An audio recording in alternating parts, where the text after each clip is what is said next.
Did you know that the episode you are about to listen to is available on YouTube as a full multi-camera experience? Search for the Murder Police Podcast channel on YouTube. Subscribe and see what you have been missing. His employees got worried that he didn't come into work that evening. So they went to the house, the door was unlocked, so they went in and they found him at the bottom of the stairs at the basement. They called 911, ER shows up, takes him to the hospital, and it appeared at the scenes like an elderly man fell down the stairs and hit his head. Warning. The podcast you're about to listen to may contain graphic descriptions of violent assaults, murder, and adult language. Listener discretion is advised. Welcome to the Murder Police Podcast, The Murder of Charlie Sowers, Part 1.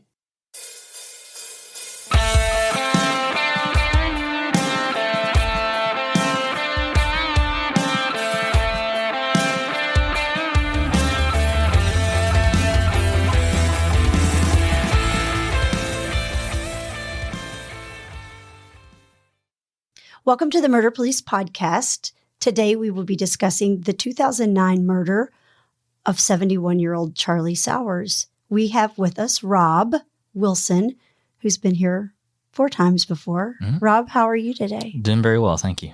Thank you for coming back. Anytime. It's always a pleasure. David, how are you? Good, I'm here. And thanks again for coming back. We were joking before we started, we should call this the Murder Police Rob Wilson Show, since I think you've outranked everybody. I think Rob has outranked everyone that's this ever been here. Is my 5th visit. Do I get like a gold jacket or you something? Do. We should get Got a pint glass there. We'll top it off for you with something. I'll take anything you guys want to give me for free. We will pass there's it a right murder out. police pocket knife. Just we don't want that to show up in a crime scene, or do we? I mean, it's some good advertisement right there. Exactly. Just make sure it's angled so the forensic pictures get it in the sternum wherever it's left. So. But all kidding aside, thanks for coming back. And this is a fascinating case, too. Yeah, I always enjoy coming back and talking to you guys. We've had you for our listeners who have maybe not listened or want to listen. We've had you on here for Alex Johnson. Very interesting case. Mm-hmm. Probably ranking up there with one of my favorites. Mine, too. Megan Liebengood, Todd Schumacher, which we just covered not too long ago, and then cold cases with you. Yep. You're just a plethora of knowledge, Rob. Well, you stay in one place that long, so you're going to come across some cases. So, yeah, I was in homicide for almost 20 years, so certainly had my share of interesting cases. Yeah. Tell us a little bit more about you and your career, just to refresh people. Sure. Joined the police department, I guess, summer of 98. Went through the academy and then got assigned to West Sector, second shift, did 2-3 years there. Then the first chance I got to interview for the detective bureau I did, was lucky enough to land in the robbery homicide unit, and so fortunate to get into a unit with such top-notch people. And there wasn't a better place to learn investigations in the homicide unit with that personnel. And it was fun. Oh, I mean, it was so much fun. Yeah, for sure. Got to say it's fun. Yeah. I don't know if people would grasp it that way, but it was. There is, a morbid side to it, but that job has to be done. But you do it long enough, and you have to do it with a sense of humor, or you will go a little crazy. Oh, I'm sure. And fortunately, you made it in with just that few years on, which was a sign of how things have changed. Is that years ago, you went to the detective bureau based on seniority, which didn't always get a lot of work done, but that's a whole different era. Yeah, it used to be seen upon as like almost a retirement gig. Yes, exactly. You could go to burglary and just ride it out, and nobody cared if you solved any cases or not. Homicide unit was a little different, and we got really lucky with people like Paul Williams, James Curlis, as the supervisors. Chris Schoonover, and then we get Matt Brotherton, Rob Wilson, Dave Richardson, Bill Brislin, Steve McCown, Franz Wolf, all these people that we didn't have any movement in that unit for over 10 years. Which is fantastic. Yes, and that's there have been talk about just for mental well-being, you only stay in homicide or sex crimes for like 5 years. And it's like, that's when you're really just learning the job. You're becoming proficient at it. So I understand that and appreciate, people caring about our mental health and such, but you're really just kind of catching your groove at that 5-year mark and really becoming confident in what you're doing. And I think there's worse places to work in the PD. Oh, the crimes against children. Amen. That one is mind-blowing, and God bless the people that can deal with that. So. Of course, I've been to several autopsies. I've only been to one child autopsy. I'll never go again. that one stuck with me, and it's like, I don't need to do that. Yeah, it's rough. Those are the ones that really go inside that box and come out on you unexpectedly. Yeah, usually. those people do some terrific work, and hats off to them. Yeah, good people. Well, this case that we're going to talk about today, what stands out about it that is different than maybe some of them that we've talked about on the show before? Well, it's actually a cold case that got solved. Amen. It happened in 2009, and I wound up making an arrest in October of 2020. Cool. This is good because I think the show you did with us on cold cases was super educational for people. Good. There's so much misinformation in the world right now about what the police can do and why they end up being parked like that and whatever. And I think that you cleared up a lot of the mythology that's out there. So this will be your whole thing in cold case in practice. I'm excited about it. Good. And to have it go so long without being solved, I'm sure that was a huge relief for the family to finally have some knowledge of who it killed was, their loved but one. They were cautious. I opened it up again for maybe 2 months and did some work on it and saw that, okay, I think it's got some legs. I think we can do this. And only at that point did I contact Mr. Sowers' daughter, Sharon, and tracked her down in Richmond and had a talk with her in her house. And she was happy, but she was also, please don't do this unless you truly think you can solve it. She's like, I don't want old wounds being torn open for it to go unsolved again. She's like, I already did that 10 years ago. So promise me. And I had to stop her. I was like, I never promise I'm going to be able to solve a crime. I will promise I will give you my all, and I will be transparent. I'll stay in constant communication with you. There will be things that I cannot tell you about the investigation, but I will tell you everything that I can. I think that's so important to be straight up about that. You have to. I know of a case right now that's unsolved, and the victim's family, and I don't have any reason to doubt them, but according to the family, a detective somewhere told them one day that I'll have an arrest in 6 months. And we're well past that. Yeah. And the idea being is stick with the idea that we're going to work hard at it, because I think taking somebody on that roller coaster ride would just be awful. Yeah, it's not fair to them. What a neat thing to talk about then. Well, well, tell us, so you actually were primary, I guess, on this when this happened on May 27th of 2009. Did this initially become yours, or was it was originally David Richardson and Chris Schoonover worked it. I remember going out to the scene that night simply to help with a neighborhood canvass, because at first Mr. Sowers got found because he owns a restaurant and a bar off Bryan Station Road in I believe it's the High Crest Shopping Plaza. I think it was called Thoroughbreds at the time. His employees got worried that he didn't come into work that evening. So they went to the house, the door was unlocked, so they went in and they found him at the bottom of the stairs at the basement. They called 911. ER shows up, takes him to the hospital, and it appeared at the scenes like an elderly man fell down the stairs and hit his head. So we get called initially, and a patrol unit responds. They call out a detective. We're not thinking much of it. And while they were at the scene, the detective, I believe, gets a call from one of the officers at UK, says the doctor says that there's multiple strikes to the head, so this isn't going to be from a single fall. And at that point, several detectives from the homicide unit responded. I believe it was Dave Richardson, because he was next up on the homicide rotation.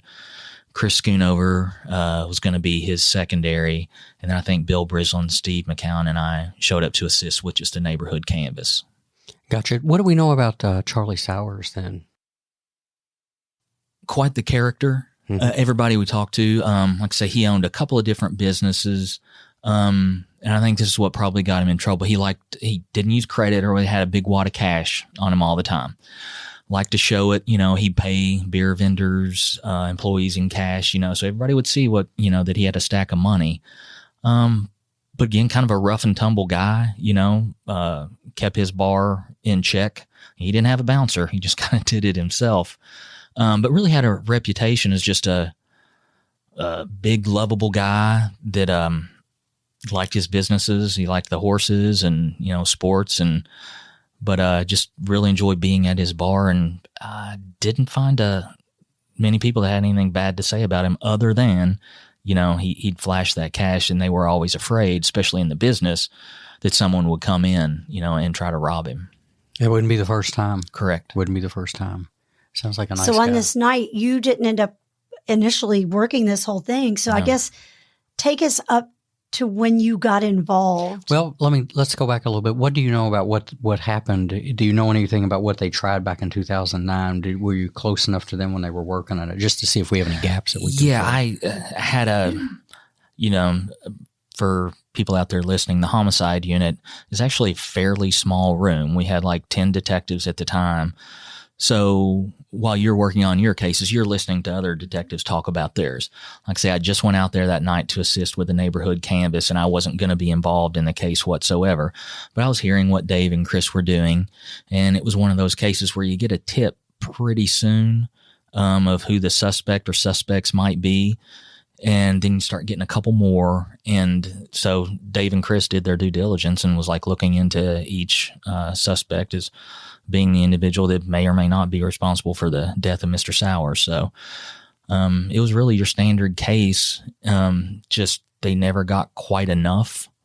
And then these weird things happened, like Dave Richardson got promoted. There we go. And so that case then goes to Chris. Well, at that point, Chris is still working his cases as his primary. And then Chris got pulled into cold case thereafter, and he was instructed by the department, hey, we'd like you to look into these specific cold cases. So he was following orders, and then Chris retired. And with that, we didn't have the funding anymore for the cold case unit.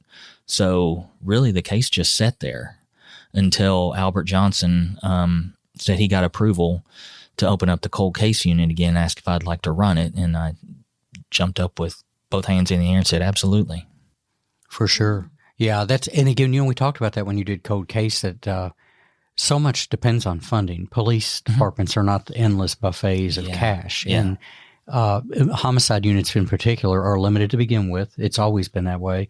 And unfortunately, things like cold case investigation, you could look at as a luxury item. Yes, that if you've got some cash left over, and then there's the time factor. I think what's neat is when you describe that bay or that room, I think most of our listeners would probably give a hind tooth to sit in that room for a day, because it really is the hub of all that activity and just the conversations that go on. Like you said, so many things that even back in the day when I was in the unit, just overhearing one another, and then somebody would interject and say, you mean so-and-so? And it was being together like that was mission critical. So yes, the way it was set up, I can't tell you how many cases got solved because they were talking about, let's see, Dave and Chris were talking about, we got this suspect, nickname's No-No, and then Steve McCown would jump up and that's Nathan Richardson. There we go. It's like, what? How's this? And he's like, no, I've got him on Robin's like, but your case is better. Let's put all our efforts on that one. And if we clear that one, we'll more than likely be able to clear mine. So it really was just a team effort. And just so many of those cases got solved just by you hearing something that you'd worked on a case 2 years before that was pertinent to them now. It was crazy how some of those things worked out. Oh, it was. Or somebody might have an informant that can get somewhere where the other people can't, and they pick up the phone. And it was just neat. I've said before that for me in my career, that was the premier team experience in 28 years. Nothing got close to that after that. And it's truly all the dynamics of what a good team are exist in that unit for a reason. And it's just amazing stuff. Yeah, and if you're not a good team member, you don't last long. Oh, Lord, no. You get run out pretty quick. Yeah. It's, I was talking to Paul Williams. We had Paul on with Billy Richmond. Oh my gosh. I haven't listened to that one. I bet it was actually, I think we were in here quite the party. I think we were in here for about 8 hours and got 13 minutes of usable audio. Right. FCC listening in. It's like, no. But it's funny. Me and Paul got on a phone conversation just a couple weeks ago talking about another case that he's going to come back for because he's so fun to talk about. Absolutely. And he was talking about when he was the supervisor up there, that when they interviewed people, that they used to add, they'd bring people in, they'd bring their little resumes, how it is when you're interviewing for a position, and they'd throw people off because they'd look at them and say, tell me the funniest joke you've ever heard. And most people would get a deer in the headlight look because they're like, you're not expecting that for an interview. No, you're like, can you look at the record management system and blah, blah, blah. Well, let me see your last 5 cases and everything. And they would tell them, don't worry about being offensive or anything in this room. And what they were looking for was those kind of people. Not that you had to be a comedian, but can you relax enough? Yes. Vulnerability, is what we call that, to be around other people and work with them. Yeah. And so it was kind of neat that was in an interview question that you didn't see in other places. We had one, I forget the detective's name. He went on to do really good work in narcotics, but he interviewed for homicide, and Assistant Chief Maynard was a lieutenant at the time. And he's getting ready for his interview or whatever. It's like, Lieutenant Maynard loves a good joke. It's like, before it even starts, you need to tell him, hey, I'd like to start things off with a joke. And he's like, you serious? And everyone's like, oh yeah, God, you'll be heads above everybody else if you do that. And I told him the joke to tell, and I cannot say it now. So we're all kind of out in the bay listening, and Kelly goes in, closes the door, and 45 seconds later, the door opens. Maynard leads his head out and looks at me and is like, that's not fair to do to him. I can't imagine police doing that to one another. Yeah, it was a great unit. And again, everybody had a sense of humor. And do you remember Matt Sharp? Yes, I do. Yeah. I think Jared Kurtzinger, who again went on to become a legendary detective in his own right in narcotics. 100%. And, but I think we pushed him into interviewing with us. We wanted him so bad. And before he went in, Sharp snuck his phone away and did something on his phone and then put it back on his desk. And so Lieutenant Curlis was like, Jared, come on in. We're ready to start. So Jared goes in the room, and Matt gets us all around Curlis's door, and he calls Jared's number. And they're talking, and all of a sudden you just hear meow, meow, meow, meow, meow, meow, meow. Changed his ringtone. I love it. And of course, Curlis, with one of the best senses of humor ever, you could just hear him laughing. He's like, Jared, it's not a big deal. Yeah, exactly. That's the stuff you miss when you retire. Absolutely. It was a comedy caravan for the most part when you were up there, and that's how you handled the nasty. Yeah, absolutely. You had to laugh about everything you could laugh about because that's how you just put everything away where you could work. Yeah, I've heard a lot of people, like athletes, when they retire, it's like, what do you miss most? And they're like, the locker room. That's it. Yeah, for sure. And that's pretty much what that is. Yeah. Yeah, exactly. And Brad Ingram came up with something when he was a lieutenant over homicide. Somebody came in like a commander and was like, God, this is a rough room. They're really tearing up on each other. This can't be good for morale. He's like, they are verbal sparring. Yes. He goes, whether they know it or not, they're preparing to go on the stand to be cross-examined. You have to be able to learn to think on your feet and defend yourself, and if you can't do it here, it's going to be real tough in a courtroom. Yeah. So I thought that was an interesting take on it. Well, when I was in the unit, we had a new sergeant come in, and they watched for a couple of weeks and brought us in the office one at a time. And I think I remember a box of tissue on the desk. And it was almost a come to Jesus of, are you okay? Yeah. Yeah, I'm okay. I'm all right. Why? Well, are you okay? Are you really okay? Yeah. And they had watched that, and they were like, and finally he said, it's just that everybody's really rough on each other, and it looks like you're treating each other. And I said, that's love. Yeah. And I don't know if you haven't seen that before. Yeah. But it was from the outside, it's like, this too. You go out and you get called out at 3 a.m. and you haven't been to sleep for 3 days. Yeah. And the last one that walks in that bay gets beat up like a circus monkey. Yeah, I mean, you lazy ass. Oh, exactly. Of course, we always picked on people like Billy Richmond. Sure. It was easy. Yeah, the slow antelope on the Serengeti. Anybody that, when a sixth grade is the 3 hardest years of your life. Yes, I mean, that's Billy. So it's like, Billy will get you, little buddy. Oh yeah, he will for sure. Well, we've jumped off the track, but I think that's one thing the listeners get interested in is what's it really like. Yeah. Compared to the BS that's on TV and the movies and stuff like that. It's a huge team thing. There's no room for ego in that, and these cases would never get laid down if people had an ego involved in that. So getting back to it, so I think you brought us up to speed on what the initial work was, which I've I do want to ask. So this poor family, they went just more than 10 years hoping, waiting, and nothing. Correct. Dave and Chris worked it really hard for 6 months. And then, there's only so much you can do.